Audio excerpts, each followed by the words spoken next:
आंखें बंद करो गाइस और उसे वापस से खोलो। ये जो भी दुनिया आप देख रहे हो, क्या ये दुनिया आपके देखने की वजह से क्रिएट हो रही है? क्या आपका कॉन्शियसनेस अहम रोल प्ले कर रहा है इस दुनिया को आपके लिए क्रिएट करने में? बहुत ही विचित्र सा, इवन पेचीदा सा ये ख्याल लग रहा होगा, बट फिर ऐसा क्यों है कि क्वांटम मैकेनिक्स के जो फाउंडिंग फादर्स थे, जिन्होंने ये आज दुनिया की सबसे सक्सेसफुल थियरी बनाई है, वो सभी एग्जैक्टली यही सोचा करते थे, एग्जैक्टली इसी आइडिया में बिलीव करते थे। यहां तक कि एंशिएंट वैदिक फिलॉसफी, वेदांत फिलॉसफी में भी यूनिवर्स को माया यानी कि इल्यूजन कहा गया है। तो क्या फाइनली वो पल आ चुका है जब विज्ञान और धर्म कहीं पर जाकर फाइनली एक हो जाते हैं? बहुत ही जल्द आपको इसका जवाब मिलेगा, लेकिन सबसे पहले ये समझते हैं कि क्वांटम थियरी के साइंटिस्ट ऐसे सुपरनैचुरल से कॉन्सेप्ट में आखिर क्यों मानते थे। क्योंकि जनरली जैसे आपको पता है, विज्ञान सुपरनैचुरल कॉन्शियसनेस या फिर आत्मा जैसी चीजों में बिलीव नहीं करता। सो यहां पर इन साइंटिस्टों से क्या कोई भूल हुई है? इसे समझने के लिए ना इस पूरे फसाद की शुरुआत से हमें शुरू करना होगा, जो है इतिहास के सबसे पावरफुल और चमत्कारी experiment, the double slit experiment से। अब बहुत से लोगों ने इस एक्सपेरिमेंट के बारे में कई बार सुना होगा, लेकिन ट्रस्ट मी, ऐसे शायद से कोई होगा जो इसके हर सीक्रेट को अच्छे से समझता हो। इस एक्सपेरिमेंट को आज हम आपके दिमाग में इसके प्रॉपर इंटरप्रिटेशन यानी कि अंडरस्टैंडिंग के साथ वंस एंड फॉर ऑल छाप देंगे, क्योंकि क्वांटम थियरी की रीढ़ की हड्डी है और ये भी यही प्रूफ करती है कि रियलिटी यानी कि हमारे आसपास जो चीजें हो रही है, जो चीजें मौजूद है, जो हमें दिखाई दे रही है, ये सब कुछ बस सिर्फ एक इल्यूजन है। वंस अगेन, जिसकी क्वांटम थियरी के फादर्स बिलीव करते थे। आज से कुछ सेंचुरीज पहले हालत ही कुछ ऐसी हो गई थी कि ब्रह्मांड के कुछ बेसिक चीजें, जिसकी लाइट और उसके नेचर को लेकर सभी बड़े बड़े फिजिसिस्ट कंफ्यूज थे। उन्हें समझ ही नहीं आ रहा था कि लाइट एक पार्टिकल है या फिर एक वेव है, यानी कि वो एक पार्टिकल की तरह नेचर में बिहेव करता है या फिर एक वेव की तरह। अब मेरे साइंटिफिक टेम्पर्ड दोस्तों, जैसे कि आपको पता है, विज्ञान में एक्सपेरिमेंट्स की सबसे बड़ी महिमा होती है। एक्सपेरिमेंटल रिजल्ट्स को सबसे ज्यादा वेटेज दिया जाता है एविडेंस के तौर पर, और एक्सपेरिमेंटली जो भी साइंटिस्ट एक्सपेरिमेंट्स परफॉर्म कर रहे थे, सामने यही चीज आ रही थी कि ये लाइट दोगलापंती दिखा रहा है। मतलब at the same time it is acting like a particle and acting like a wave. मानो कि जैसे एक ही समय में एक सिक्का दो पहलू दिखा रहा हो। यानी कि उस टाइम पर कुछ ऐसा माहौल हो गया था कि लेट्स से अगर एक फिजिसिस्ट कह रहा है कि आपकी पहनी हुई शर्ट व्हाइट है, तो दूसरा कह रहा था उसी सेम शर्ट को देखकर कि वो ब्लैक कलर है, और सिर्फ कहना ही नहीं, एक्सपेरिमेंटली रिजल्ट्स के रूप में प्रूफ करके भी दिखा रहे थे। एक चीज के दो अलग अलग नेचर कैसे हो सकते हैं? इसके लिए समझना होगा उन एक्सपेरिमेंट्स में साइंटिस्टों ने आखिर क्या देखा। लेट 17th सेंचुरी में ही ना साइंटिस्ट दो ग्रुप में बटे हुए थे, ग्रुप ए और ग्रुप बी। इनमें से ग्रुप ए जो न्यूटोनियन कॉन्सेप्ट में बिलीव करते थे, वो ये मानते थे कि लाइट एक पार्टिकल है, और ग्रुप बी, जिसे डच फिजिसिस्ट क्रिश्चियन हुइगेंस लीड कर रहे थे, वो ये मानते थे कि लाइट एक वेव है, और दोनों के पास पुख्ते एक्सपेरिमेंटल सबूत थे। अब इन दोनों ग्रुप के लीडर्स यानी कि न्यूटन और हुइगेंस ने पास्ट में लगभग एक ही समय पर अपने अपने थियरीज दिए थे, लेकिन क्योंकि न्यूटन उस समय के एक प्रोमिनेंट फिजिसिस्ट थे, तो अगले करीब 100 सालों तक उनकी पार्टिकल थियरी को ही मेन स्ट्रीम फिजिक्स ने एक्सेप्ट किया। अब उनका यह दाव तब कमजोर पड़ा जब अर्ली 19th सेंचुरी में एक के बाद एक ऐसे दो एक्सपेरिमेंट्स कंडक्ट हुए, जिन्होंने लाइट को एक वेव की तरह प्रूफ कर दिया। पहला एक्सपेरिमेंट साल 1804 में हुआ था, जब ब्रिटिश फिजिसिस्ट थॉमस यंग ने पहली बार डबल स्लिट एक्सपेरिमेंट के जरिए लाइट का यूं डिस्ट्रक्टिव इंटरफेरेंस पैटर्न शोकेस किया। और दूसरा एक्सपेरिमेंट साल 1819 में हुआ था, जब फ्रेंच फिजिसिस्ट फ्रैंको अरागो ने अपने पॉइसन स्पॉट एक्सपेरिमेंट के जरिए लाइट का कंस्ट्रक्टिव इंटरफेरेंस शो किया था। अब ये कंस्ट्रक्टिव और डिस्ट्रक्टिव इंटरफेरेंस पैटर्न तब बनता है जब दो वेव्स रिस्पेक्टिवली या तो मर्ज होते हैं या एक दूसरे को कैंसल आउट करते हैं, यानी कि वो वेव्स द्वारा क्रिएट होते हैं। इन दोनों एक्सपेरिमेंट्स की वजह से क्रिश्चियन हुइगेंस की थियरी को फाइनली लाइमलाइट मिल गया, और अपने 2:0 के स्कोर के चलते फिर अगले 100 सालों तक हुइगेंस की वेव थियरी ने राज किया। स्कोर अब तक 2-0 था, right?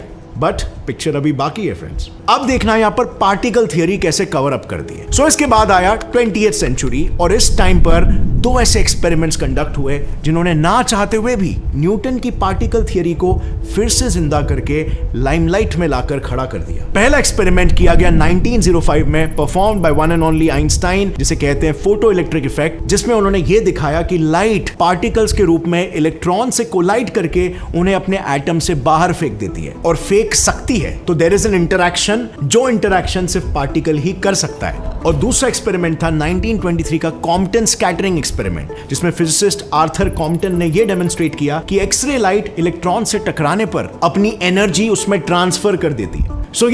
After these two demonstrations अब ग्रुप ए और ग्रुप बी इन दोनों के पास एक थियरी और 2 एक्सपेरिमेंटल एविडेंसेस थे एंड देयरफॉर स्कोर अब बराबर का हो गया था 2:2। अब जरूरत थी सिर्फ एक टाई ब्रेकर की। अगले कई सालों तक इस टाई ब्रेकर को खोजने की भरपूर कोशिश की गई, बट एक सॉलिड वाला टाई ब्रेकर कहीं पर भी नजर नहीं आ रहा था। दोनों ही तरफ के आर्गुमेंट्स और एक्सपेरिमेंट्स काफी स्ट्रांग थे और दोनों ही थियरीज को सपोर्ट करने के लिए जो एक्सपेरिमेंट्स थे वो मल्टीपल लोग भी कर लेते थे तो भी उन्हें सेम ही रिजल्ट्स मिलते थे। इसका मतलब दोनों की ऑब्जर्वेशंस में कोई गलतियां नहीं थी और इसीलिए फाइनली एट लास्ट सभी फिजिसिस्ट को यूनानिमसली ये मानना पड़ा कि लाइट प्रोबेबली डुअल नेचर दिखाता ही है। लाइट दोगला है, वो एक ही समय पर पार्टिकल और वेव इन दोनों के रूप में नेचर में एग्जिस्ट करता है। अब इस धारणा का बनना फिजिक्स की दुनिया में एक मेजर टर्निंग पॉइंट था, क्योंकि यहां इस ब्रह्मांड की रियलिटी को डिफाइन करने का पहला अध्याय खत्म हुआ और फिजिक्स ने फाइनली अपने दूसरे अध्याय की ओर कदम बढ़ाया, जो था अब मैटर को समझना। अब तक हमने बात की थी लाइट के बारे में, राइट? अब बारी आ गई थी मैटर को समझने की, particles, atoms, quarks, electrons etcetera. So scientist ये समझ चुके थे कि लाइट डुअल नेचर दिखाता है, बट इस धारणा के बाद फिजिसिस्ट ने पहली बार ये सोचना शुरू किया कि व्हाट इफ आइंस्टाइन के फोटो इलेक्ट्रिक इफेक्ट एक्सपेरिमेंट में फोटोन जिस इलेक्ट्रॉन को नॉकआउट करता है वो भी अगर लाइट की ही तरह एक वेव और पार्टिकल का मिश्रण या डुअल नेचर दिखाता हो तो। क्योंकि साल 1924 में यानी कि कॉम्पटन के स्कैटरिंग एक्सपेरिमेंट के तुरंत बाद famous French physicist Louis de Broly ने यह हाइपोथेसाइज किया था कि अगर लाइट वेव पार्टिकल डुअलिटी दिखा सकती है तो फिर नॉर्मल मैटर और उसके सभी पार्टिकल्स और सब एटॉमिक पार्टिकल्स ये वेव पार्टिकल डुअलिटी क्यों नहीं दिखा सकते? इन्होंने क्या गुनाह किया है भाई? Smart thought, right? तो साल 1927 में 2 अमेरिकन फिजिसिस्ट क्लिंटन डेविसन और लेस्टर जर्मर ने इस हाइपोथेसिस को टेस्ट करने की ठानी और अपने फेमस डेविसन जर्मर एक्सपेरिमेंट के जरिए ये एक्सपेरिमेंटली प्रूफ करके दिखाया कि लाइट हो या मैटर यानी कि इलेक्ट्रॉन, क्वार्क्स और सारे पार्टिकल्स, क्वांटम लेवल पर सभी चीजें इंडीड वेव का नेचर भी शो करती है। So they act like waves on a quantum scale. अब आई डोंट नो आप इस दुविधा को इमेजिन कर पा रहे हो कि नहीं, बट उन दिनों में ये साइंटिस्टों के दिमाग में मानो एक बॉम्ब ब्लास्ट हो गया था। जरा कुछ सेकंड्स के लिए अपनी आंखें बंद करो और अपने आप को ब्रॉली के जगह पर रखकर सोचो कि एक तरफ आपको शॉर्ट पता है कि आपके आसपास मौजूद चीजों को आप छू सकते हो, उन्हें आप फील कर सकते हो, एंड येट एक्सपेरिमेंटली दिख रहा है कि वो सभी चीजें दरअसल सॉलिड पार्टिकल से नहीं बल्कि वेव से बनी हुई है, जिन्हें छुआ ही नहीं जा सकता क्योंकि उनका कोई डेफिनेट पोजीशन ही नहीं है। उनका तो अन्य लोकेशंस में से किसी एक लोकेशन में मिलने की बस संभावना है। और बस फिर यहीं से एक ऑब्वियस इंप्लीकेशन निकला कि शायद अल्ट्रा माइक्रोस्कोपिक क्वांटम लेवल पर दुनिया ऐसे विचित्र तरीके से काम करती है, लेकिन उस क्वांटम लेवल से हमारे मैक्रो वर्ल्ड तक आते आते सभी पार्टिकल्स के वेव के साथ कुछ तो ऐसा हो रहा है कि वो अपने इस वेव नेचर को गिव अप करके एक डेफिनेट स्पेसिफिक रियलिटी में तब्दील हो रहे हैं। बट किसी को भी नहीं पता था ये आखिर हो कैसे रहा है। इसको एक्सप्लेन करने के लिए किसी के पास कोई आइडिया, कोई थियरी नहीं थी। और यही एग्जैक्ट चीज अगले 100 सालों तक दुनिया भर के वैज्ञानिकों का सबसे बड़ा सवाल रहने वाला था। अब फ्रेंड्स, आई एम श्योर आप भी अपने किसी भी साइंस लवर फ्रेंड से अगर ये सवाल पूछोगे, अच्छा चांस है उन्हें भी ये नहीं पता होगा। बट डोंट वरी, आप आज ये जानकर जाओगे। सो इस वीडियो को पूरा एंड तक देखना क्योंकि बहुत ही इंटरेस्टिंग कॉन्सेप्ट है। मैं वापस से रीट्रेट कर देता हूं, अल्ट्रा माइक्रोस्कोपिक लेवल पर कैसे जो पार्टिकल्स है वो एक वेव की तरह बिहेव कर रहे हैं, यानी कि उनका कोई फिक्स लोकेशन नहीं है, वो कहीं पे भी हो सकते हैं, बट एक मैक्रो लेवल पर they are acting like proper definite objects, यानी कि एक पर्टिकुलर पोजीशन पर वो आपको मिलेंगे। ऐसा नहीं है कि वो वेव्स की तरह अपने लोकेशन को बदलते रहते हैं। तो ये कन्वर्जन, ये वेव फंक्शन से पार्टिकल नेचर में ट्रांसफॉर्मेशन आखिर कैसे हो रहा है? वेल, तब तक अपने दिमाग दौड़ाओ, इसका जवाब आपको आगे बहुत जल्द मिलेगा। बट कहानी को थोड़ा सा आगे बढ़ाते हैं। ये वेव नेचर से पार्टिकल में कन्वर्ट होना साइंटिस्टों को इतना पेचीदा लग रहा था कि मानो जैसे माया से माल बन रहा हो, और इसीलिए इस फैक्ट को डाइजेस्ट करने के लिए कई सारे साइंटिस्टों ने फिलॉसफी का सहारा लिया। और फिर इसके बाद शुरू हो जाता है वही एपिसोड जब श्रोडिंगर, हाइजेनबर्ग जैसे साइंटिस्ट हिंदू फिलॉसफी से काफी इंस्पायर हुए थे, जहां पे इल्यूजन से कुछ क्रिएट हो रहा है इसके बारे में चर्चा की थी, वेदांत फिलॉसफी। बट फ्रेंड्स, अभी तक कहानी में कोई भी कंक्लूजन ड्रॉ मत करो क्योंकि कहानी अभी तक खत्म नहीं हुई है। ये टेक होम मैसेज नहीं है कि सब कुछ माया से क्रिएट हो रहा है। आगे चल के पता चलेगा कि रियल सस्पेंस क्या है, क्योंकि यहां पर बहुत सारे क्वांटम फिजिक्स के फादर्स भी उसको ठीक तरीके से इंटरप्रेट नहीं कर पाए थे, जो आज जस्ट बिकॉज हमारे पास मॉडर्न टेक्नोलॉजी है इसीलिए आप उससे ज्यादा जान पाओगे। But anyway, coming back to the scientific community, so एक तरफ जहां पर लुई डी ब्रॉली के एक्सपेरिमेंट को डेविसन जर्मर एक्सपेरिमेंट द्वारा सही प्रूफ कर दिया गया था कि यस, सब atomic particles also act like waves on quantum level, उसी वक्त on the other hand quantum physics के तीन prominent founding fathers Niels Bohr, Erwin Schrodinger और वर्नर हाइजेनबर्ग भी काइंड ऑफ अपने उस वक्त के स्टैंड से कुछ इतने खुश नहीं थे, और इसीलिए उन्होंने इस वेव नेचर को डीप में स्टडी करने के लिए मैथमेटिकल फॉर्मूले इजाद कर दिए कॉल्ड वेव फंक्शन। सो अब बारी थी उन क्वांटम वेव्स की स्टडी करने की, ताकि हमें उसके बिहेवियर के बारे में और जानकारी मिले, जिसके लिए उन्होंने वेव मैथमेटिक्स का सहारा लिया और वेव फंक्शन करके एक नया कॉन्सेप्ट इजाद हुआ। बट उन दिनों हाइजेनबर्ग सेपरेटली अपने मेंटोर नील्स बोर के साथ मिलकर काफी बेसब्री से ढूंढ रहे थे। उन्हें ऐसा लग रहा था कि यार, श्रोडिंगर के वेव इक्वेशन ने वेव नेचर को इतने अच्छे से डिस्क्राइब तो कर दिया है और हम काफी अच्छे से एक वेव को समझ भी चुके हैं, तो फिर वो वेव कोलैप्स आखिर क्यों और कैसे होती है ये नजर क्यों नहीं आ रहा है? क्या हम कोई इंपॉर्टेंट चीज मिस कर रहे हैं? सो कई दिनों तक दिमाग दौड़ाने के बाद नील्स बोर और हाइजेनबर्ग को ये रियलाइज हुआ कि कहीं ना कहीं इसका आंसर उन्हें डबल स्लिट एक्सपेरिमेंट ही दे सकता है, और इसीलिए उन्होंने इस बार डबल स्लिट एक्सपेरिमेंट में एक नया ट्विस्ट, एक नए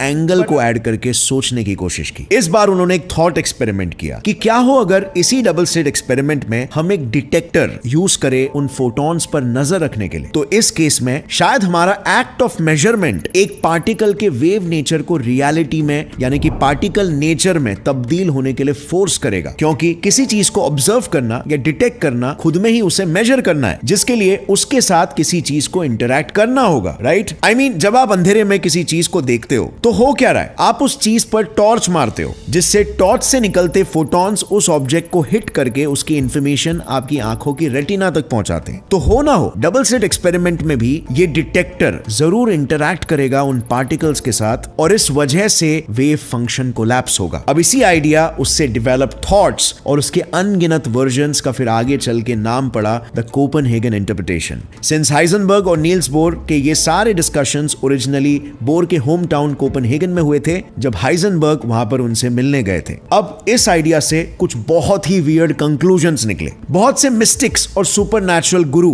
किताबें लिखने लग गए कि देखो, जब तक आप चीजों को देखते नहीं तब तक उसका अस्तित्व होता नहीं, सब कुछ बस इल्यूजन है, और आपकी आत्मा, आपकी कॉन्शियसनेस उनमें जान भरती है। आपके नजरों के जरिए आपका कॉन्शियसनेस ब्रह्मांड को क्रिएट कर रहा है जो एग्जिस्ट ही नहीं करता। अब आपने भी मे बी ऐसे बहुत सारे वीडियोस देखे होंगे जो ये कहते हैं कि क्वांटम मैकेनिक्स कहता है कि देखने से ही रियलिटी क्रिएट होती है। बट पिक्चर अभी बाकी है मेरे दोस्त। ये क्वांटम मैकेनिक्स का बिल्कुल गलत इंटरप्रिटेशन है, और जल्द ही आप जानोगे क्यों।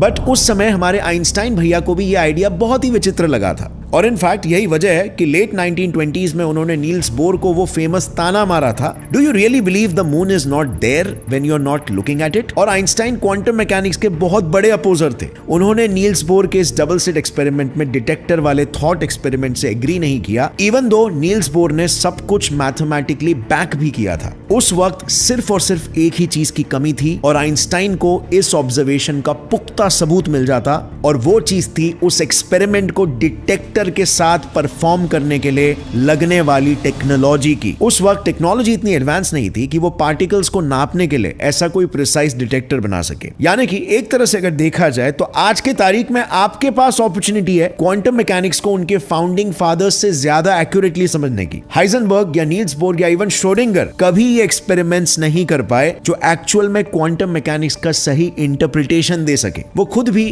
काइंड ऑफ कंफ्यूज ही चल बसे। उन्हें ऑब्जर्वेशंस तो वियर्ड दिख रहे थे, लेकिन उसके पीछे के मीनिंग को वो नहीं समझ पा रहे थे। लेकिन आज सिर्फ इस एक वीडियो से आप सभी का ये ऐतिहासिक कंफ्यूजन दूर हो जाएगा, बिकॉज मूविंग फॉरवर्ड ये वेव फंक्शन कोलैप्स का अपडेटेड एक्सपेरिमेंट तो प्रैक्टिकली जर्मन फिजिसिस्ट एच डाइटर जे ने समझाया, जब उन्होंने 1970 में डबल स्लिट एक्सपेरिमेंट को प्रैक्टिकली रियल लाइफ में डिटेक्टर के साथ परफॉर्म किया और उसके ऑब्जर्वेशंस और कंक्लूजन्स दुनिया के सामने रखे। उनके एक्सपेरिमेंट्स ने यह बताया कि बात कुछ ऐसी है ना कि हमने अपने दिमाग में मैटर के वेव्स को लेकर जो भी खिचड़ी पका के रखी है कि वेव्स कैसी होती है, वो कोलैप्स कैसे होती है और रियलिटी कैसे पैदा करती है, ये सब कुछ एक बकवास इंटरप्रिटेशन है। डाइटर्स है और उनके बाद भी जो सिमिलर एक्सपेरिमेंट्स हुए इन 80s, उन्होंने एक ही तरफ इशारा किया कि असल में क्वांटम मैकेनिक्स में ये जो कंफ्यूजन है वो सारा का सारा सिर्फ दो शब्दों की वजह से ही पैदा हो रहा है, और वो शब्द है वेव फंक्शन कोलैप्स। इसकी जगह पर अगर हम क्वांटम डिकोहेरेंस इस शब्द का इस्तेमाल करें तो क्वांटम मैकेनिक्स सडनली पानी की तरह साफ हो जाता है, इतना साफ और सरल कि एक बच्चा भी उसे 4 लोगों को सिखा सकता है। दरअसल साल 1926 में जब श्रोडिंगर ने अपना इक्वेशन दिया था, तब उस वक्त एक जर्मन फिजिसिस्ट थे मैक्स बॉर्न करके। उन्होंने उस वेव इक्वेशन का मतलब समझाने के लिए फेमस बॉर्न रूल इन्वेंट किया था। इस बॉर्न रूल के मुताबिक जो हम स्क्रीन पर इंटरफेरेंस पैटर्न देखते हैं, उसका यह मतलब नहीं है कि पार्टिकल्स ब्रह्मांड में एक पानी जैसे फ्लूइड के रूप में एग्जिस्ट करते हैं। उसका सिंपली सिर्फ इतना मतलब है कि जिस तरह इस बहते पानी के सभी H2O मॉलिक्यूल्स मिलकर एक ही फ्रीक्वेंसी पर ऊपर नीचे मूव होते हैं और आगे बढ़ते हैं, उसी तरह एक पार्टिकल बीम से निकले सभी पार्टिकल्स भी एक ही फ्रीक्वेंसी पर प्रोपोगेट होते हुए स्क्रीन तक बढ़ते हैं। अब इस तरह की मूवमेंट से जाहिर सी बात है स्क्रीन पर एक इंटरफेरेंस पैटर्न बनेगा, बिकॉज वो वेव्स की तरह प्रोपोगेट हो रहे हैं, जिसमें हम श्रोडिंगर इक्वेशन यूज करके ओरिजिनल वेव के इंडिविजुअल पार्टिकल्स सबसे ज्यादा स्क्रीन पर कहां पर जाकर टकराएंगे ये प्रेडिक्ट कर सकते हैं। लेकिन इसके विपरीत अगर हम किसी एक स्लिट, लेट्स से स्लिट 2 के पास एक डिटेक्टर लगाएंगे तो क्या होगा? ऑब्वियसली वो डिटेक्टर स्लिट 2 से निकलते पार्टिकल्स पर फोटॉन्स मारेगा, ताकि किसी शिप के सोनार सिस्टम की तरह वो बाउंस होकर वापस आए और हमें उन पार्टिकल्स की कुछ खबर दे। पर इस डिटेक्शन मेथड में एक फंडामेंटल फ्लॉ है जो आई एम श्योर आप सभी से मिस हो गया था, लेकिन आज नहीं। आज वो हमारे इस पिक्चर का हीरो है जिसका नाम है क्वांटम डिकोहेरेंस। अब क्वांटम डिकोहेरेंस का सिंपली मतलब होता है कि पार्टिकल्स के वेव मोशन का सिंक ब्रेक हो जाना, आउट ऑफ सिंक चला जाना, कोहेरेंस उसका टूट जाना, इसीलिए नाम डिकोहेरेंस। सो सिंस वो पार्टिकल्स हमारे फोटॉन से रैंडमली किसी भी एंगल पर टकरा सकते हैं, तो जाहिर सी बात है उनका जो फ्लो है वो बिगड़ जाएगा। वो फाइनल स्क्रीन पर कहीं पे भी जाकर टकराएंगे, एक प्रॉपर वेव वाले इंटरफेरेंस पैटर्न में नहीं। दूसरी चीज, सिंस इस टकराव से उन पार्टिकल्स की कुछ एनर्जी हमारे फोटॉन्स में ट्रांसफर हो जाएगी, सो देयरफॉर स्लिट 2 के पार्टिकल्स की फ्रीक्वेंसी स्लिट 1 के पार्टिकल से आउट ऑफ सिंक चली जाएगी। सो दोनों पोजीशन और मोमेंटम इफेक्ट हो चुका है, और इसीलिए हमें अंत में पैरेलल सिंक वाला इंटरफेरेंस पैटर्न नहीं दिखेगा। मतलब हमने अच्छे भले मस्त वेव पैटर्न का कबाड़ा कर दिया उस पर डिटेक्टर मार के। सो जो फाइनल स्क्रीन पर जो पार्टिकल साथ मिलकर एक इंटरफेरेंस पैटर्न दिखा रहे थे, वो जस्ट उस डिटेक्टर की वजह से एक नॉन इंटरफेरेंस पैटर्न दिखाएंगे। सो अब मुझे बताओ, इसमें अननेसेसरीली कॉन्शियसनेस या स्पिरिचुअलिटी या सोल घुसाने की क्या जरूरत है? क्लियरली सिर्फ यहां पर श्रोडिंगर द्वारा दिया गया मैथमेटिकल वेव फंक्शन कोलैप्स हो रहा है, क्योंकि उसकी मदद से अब आप स्क्रीन पर यह प्रेडिक्ट नहीं कर सकते कि कौन सा पार्टिकल कहां पर जाकर टकराएगा। आपने अपने हाथों से उसके वेव बिहेवियर की धजिया जो उड़ा दी है। अब फ्रेंड्स यहां पर एक और एक चीज को नोटिस करना, पहले हमें पैटर्न्स मल्टीपल दिख रहे थे, अब वो लोकलाइज हो चुके हैं। और एक पार्टिकल होता ही क्या है? It's localised energy, right? और लो, यही तो है आपका वेव से पार्टिकल कन्वर्जन, क्वांटम डिकोहेरेंस। अब ऐसा क्यों हो रहा है, इसे थोड़ा सा डिटेल में समझते हैं, बिकॉज आई नो आपको यहां तक संतुष्टि नहीं मिली होगी। इसके साथ दूसरा बड़ा सवाल भी खड़ा कर देते हैं कि ऐसा क्यों है कि फिर क्वांटम ऑब्जेक्ट्स तो वेव की तरह बिहेव करते हैं बट बड़े ऑब्जेक्ट्स नहीं करते। वेल, इसके लिए ना क्वांटम डिकोहेरेंस हो कैसे रहा है उसे समझना होगा। सो इमेजिन करो एक टोटली एम्प्टी स्पेस है, इसमें आपने फोटॉन्स शूट किए, फिर इलेक्ट्रॉन शूट किया और फिर क्वार्क्स शूट किए। अब हर पार्टिकल का अपना इंडिविजुअल वेव फंक्शन है, जिसकी अपनी खुद की फ्रीक्वेंसी और वेवलेंथ होती है। अब यहां पर दो चीज होगी, पहला तो ये क्वांटम पार्टिकल्स के बीच क्वांटम एंटेंगलमेंट होने लगेगा, यानी कुछ पार्टिकल्स अपने अपने वेव फंक्शंस को शेयर करने लगेंगे, और दूसरा इतने इंटरैक्शंस की वजह से इनके वेव प्रॉपर्टीज चेंज होने लगेंगे। जो सभी वेव्स शुरुआत में पहले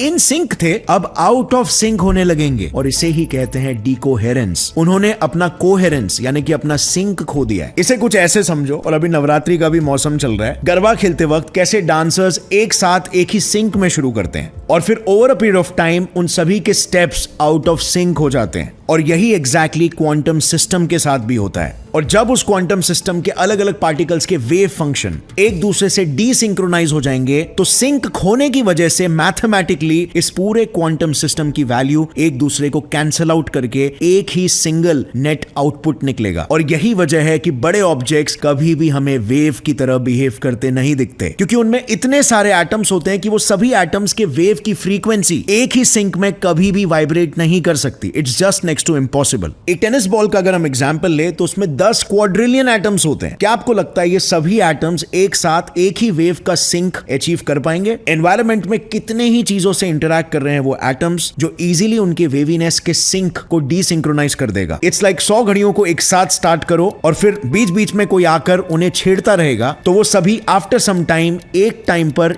एक ही टाइम कैसे दिखाएंगे। और इसीलिए बड़े ऑब्जेक्ट्स हमेशा वेव प्रॉपर्टी नहीं बल्कि पार्टिकल प्रॉपर्टीज दिखाते हैं, कस उनका वेव नेचर डिकोहेरेंस की वजह से एवरेज आउट होकर पार्टिकल नेचर में तब्दील हो गया है। बट इन प्रिंसिपल ये बिल्कुल पॉसिबल है कि अगर आप एक टेनिस बॉल के समहाउ सारे 10 क्वाड्रिलियन एटम्स के वेव फंक्शंस को यूनिसन यानी कि एक सिंक में ला सको तो वो टेनिस बॉल भी वेव की प्रॉपर्टीज को दिखाने लगेगा, यानी कि वो एक क्वांटम ऑब्जेक्ट जैसा बिहेव करने लगेगा। इनफैक्ट साइंटिस्टों ने तो प्रैक्टिकली कुछ मॉलिक्यूल्स के साथ ऐसा करके दिखाया भी है जिसमें हंड्रेड्स ऑफ एटम्स थे। Crazy right? बट बॉल के केस में it's just next to impossible to do that. But अगर समहाउ ये हो भी जाता है तो एक और एक रेस्ट्रिक्शन आ जाता है जिसकी वजह से फिर भी हमें बॉल इधर उधर क्वांटम पार्टिकल की तरफ पोजीशन बदलते हुए नहीं दिखेगा। And that is because of de Broglie wavelength equation, जो है ये wavelength is equal to h divided by mv, जो बेसिकली ये बताता है कि जैसे जैसे एक ऑब्जेक्ट का मास बढ़ते जाएगा